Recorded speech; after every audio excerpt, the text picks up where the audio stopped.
The problem is the Fed doesn't actually have the power to do anything other than create inflation, which of course is the one thing the Federal Reserve is assuring us is not a problem and it won't happen. But the idea that the Fed can create economic growth, can create prosperity, when it boils down to it, the only thing it can do is print money. However you want to describe it, that does not create prosperity. What creates economic prosperity is savings and investment and the production that it allows. So it's a free market and capitalism that can lead to prosperity and a true economic recovery. The Fed doesn't provide any of that. All the Fed can do is temporarily create the illusion of a recovery by creating inflation. But eventually the illusion wears off and all that's left is the dark reality of stagnation and, in fact, worse, depression, which is where we're headed. In fact, I've been saying we're headed for an inflationary depression, and that's exactly what is going to happen. And again,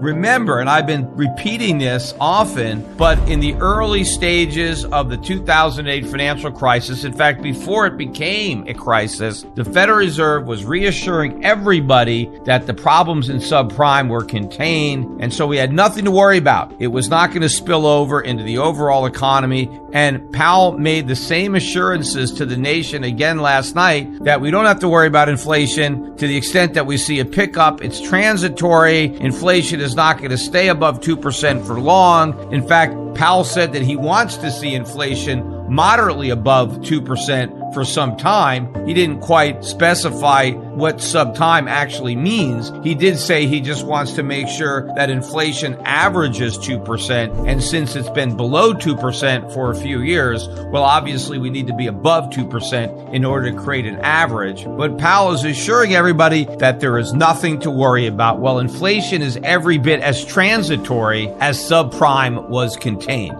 The Fed was wrong then, and they are even more wrong now. Now, one of the things that Powell was specifically asked about was his forecast for GDP growth. And instead of basically coming up with his own forecast, he kind of deferred to forecasts that he was reading in the private sector, many of which are very self-serving because they're written by firms that have a vested interest in a strong economy, or at least pretending that there's a strong economy. But he referenced forecasts of 6 to 7% GDP growth. And in fact, he indicated that the actual growth rate may be even higher than 7%. And as far as unemployment, he said he expects it to fall from its rate of about 6%. Now, of course, that excludes all the people who are out of the labor force and are not looking for work, right? The real unemployment rate, as Powell has even noted himself, is above 10%. Again, look at the U6 number, which is north of 10%. But on 60 Minutes, he only referenced the 6% number and ignored the more relevant higher number. But Powell said the forecast that he's reading, and I guess that the Fed agrees with, sees unemployment dropping to between 4 and 5% from its current 6% level. So a lot of people are going to get jobs. The unemployment rate is going to come down. And according to the guy who was interviewing, he actually said, hey, it sounds like you're forecasting a boom. And Powell didn't use the word boom himself. His reply was, yes, I'm forecasting very strong growth. So he didn't say boom, but CBS said boom, and he didn't really say, no, it's not going to be a boom. He just didn't use that word. So we're going to have an economic boom. We're going to have soaring growth. We're going to have falling unemployment, but we're not going to have any inflation, right? And of course, one of the things that CBS never mentioned was all the money printing. I mean, they did talk about QE or mention QE, but they didn't focus on the money printing. They didn't focus on the budget deficits. But you can't really have a discussion of inflation without bringing up those main points of big budget deficits getting monetized by the Fed. So there wasn't even a discussion about that. So they simply talked about rising prices and didn't really discuss the factors that lead prices to go up. So they just kind of said, why aren't we going to have inflation? And of course, Powell said, well, we have a new type of economy. It's different this time. We can have all this growth. We can have low unemployment, but we're not going to have the type of inflation that we've had in the past. And he specifically referenced, the 1960s and the 1970s as examples that we're not going to follow. Because unlike the 60s and the 70s, we're not going to have inflation in the 2020s because we've got this new economy. And in fact, when specifically asked about why, what Powell said was that in this modern global economy, and of course we've always had a global economy. I mean, maybe now it's more global than it was in the past, but we've always had trade. I mean, going back to the birth of the Republic, we've been trading with other nations. In fact, we were trading with the Indian tribes, which were considered to be their own nations. But we've always been a trading society. And even before America, there was always world trade, right? It just maybe didn't happen as rapidly, but we still had inflation.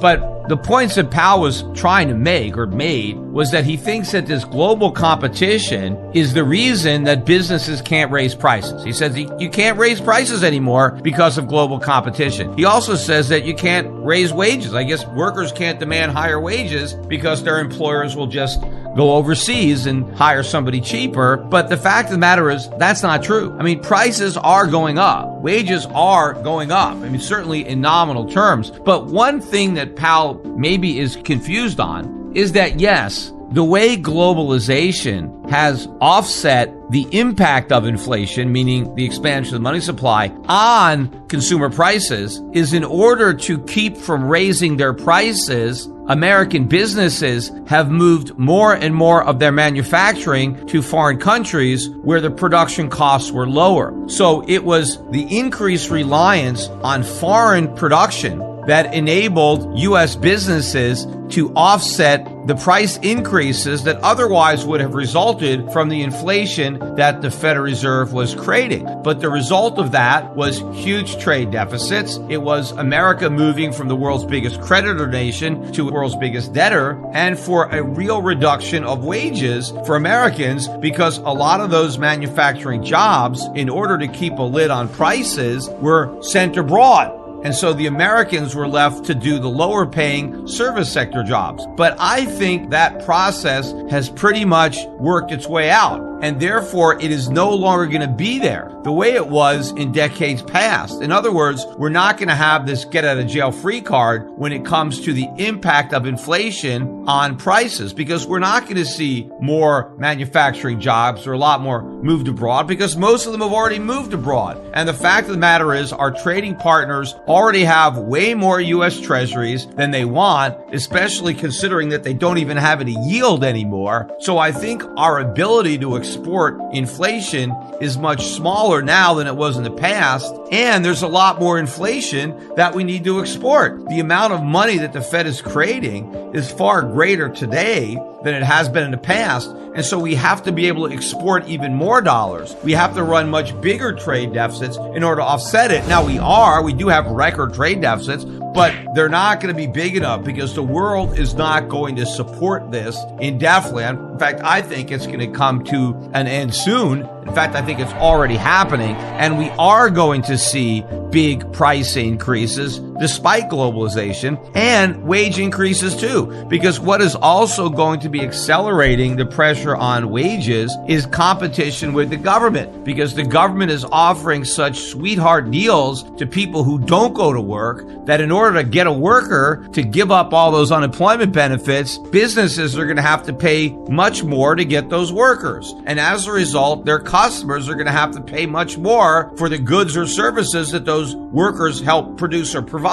because it's going to cost businesses that much more money to get them on the job. So if Powell thinks that the lesson of the past decade or two is that it doesn't matter how much money we print, we're never going to see increases in prices, he's sorely mistaken. And of course, all of the discussion on 60 Minutes about is there going to be inflation misses the point that we have massive inflation already. I mean, that's what's going on with the Fed. That's what's happening with the money supply, the balance sheet. This is unprecedented inflation. So the real discussion is, when will this inflation come back to bite Americans in a way that really hurts? Now, when it bites Americans by making their stock portfolios go up or their house more valuable, they don't actually mind that. In fact, many people like that because they think they're a lot richer. The problem is when inflation causes your cost of living to go up, when it makes food more expensive, when it makes clothing, when it makes energy, when it makes healthcare and all these other things that people need, that's when it's a big problem. And we're about to experience that problem in spades.